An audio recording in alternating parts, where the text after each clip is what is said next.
సెక్రటేరియన్లో hostel welfare ఆఫీసర్లకు నియామక పత్రాలు అందజేస్తున్న మంత్రి Ponnam Prabhakar. Hostel welfare officer అయితే వాటి యొక్క వెరిఫికేషన్ అయింది కదా, రిజల్ట్ కూడా వచ్చింది ఎవరు సెలెక్ట్ అయినరని. వాళ్ళకైతే అపాయింట్మెంట్ ఆర్డర్స్ అయితే ఇవ్వడం జరిగింది. హాస్టల్ వెల్ఫేర్ ఆఫీసర్లకు అపాయింట్మెంట్ ఆర్డర్లు. గురుకుల విద్యార్థులకు నాణ్యమైన విద్య వసతి అందించడానికి రాష్ట్ర ప్రభుత్వం కృషి చేస్తోందని బీసీ సంక్షేమ శాఖ మంత్రి పొన్నం ప్రభాకర్ అన్నారు. గురుకులాల్లోని 10 ఇంటర్ ఫలితాల్లో 90% పైగా రిజల్ట్ వస్తున్నాయని ఆయన తెలిపారు. గురువారం సెక్రటేరియన్లో బీసీ వెల్ఫేర్ హాస్టల్స్కు కొత్తగా రిక్రూట్ అయిన 121 మంది వార్డెన్లకు మంత్రి పొన్నం ప్రభాకర్ అపాయింట్మెంట్ ఆర్డర్లు అందజేశారు. ఈ సందర్భంగా ఆయన మాట్లాడుతూ, హాస్టల్లో ఉంటున్న పిల్లల భవిష్యత్తు మార్చే గొప్ప అవకాశం వార్డెన్లకు ఉంటుందని అన్నారు. విద్యార్థుల్లో కాన్ఫిడెన్స్ను అభివృద్ధి చేస్తూ వారికి భవిష్యత్తు మార్గదర్శకులుగా ఉండాలన్నారు. పెద్దలకే పరిమితం అయిన సన్నబియ్యంను పేదలకు సైతం ఇస్తున్నామని మంత్రి తెలిపారు.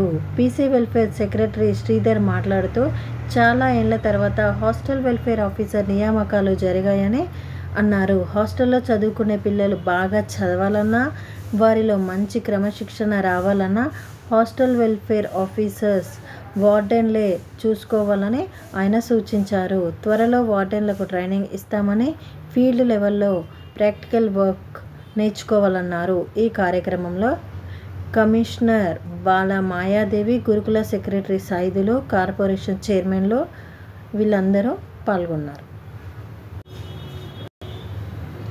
12,600 కోట్లతో సౌరగిరి జల వికాసం 18న సీఎం రేవంత్ రెడ్డి చేతుల మీదుగా ప్రారంభం. అయితే దేనికోసము అంటే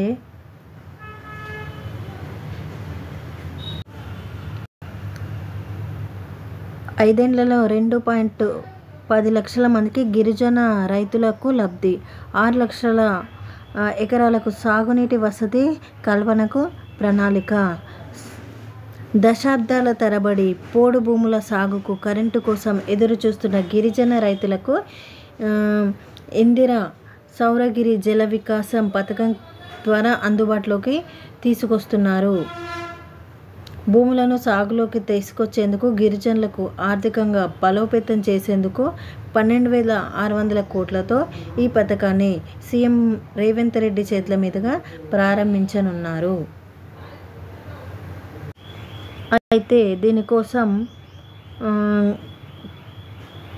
పట్టాలు పొందిన గిరిజన గ్రామాలను ఎంపిక చేసి ఆ గ్రామాల్లోని భూముల్లో జల వనరుల లభ్యత కోసం జియోలాజికల్ సర్వే చేసి బోర్డు వేయడం, సోలార్ పంపు సెట్లు బిగించడం, ప్లాంటేషన్, డ్రిప్ ఏర్పాట్లు చేయిస్తామన్నారు.